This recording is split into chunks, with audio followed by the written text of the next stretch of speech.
بسم اللہ الرحمن الرحیم۔ رسول اللہ صلی اللہ تعالی علیہ وسلم نے ارشاد فرمایا، میرے دل پر غفلت کا پردہ آ جاتا ہے،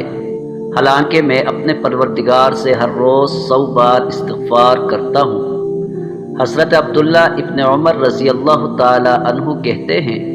کہ ہم ایک مجلس میں رسول اللہ صلی اللہ علیہ وسلم کے 100 بار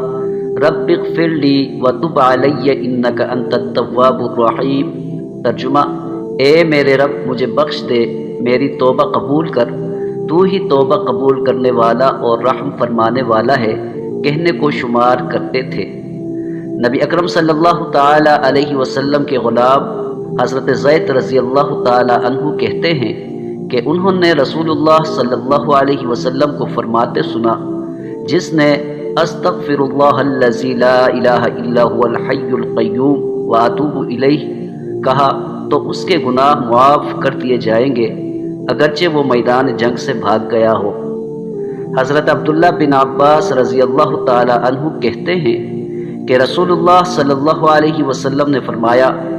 جو کوئی استغفار کا انتظام کر لے تو اللہ اس کے لیے ہر تنگی سے نکلنے اور ہر رنج سے نجات پانے کی راہ ہموار کر دے گا،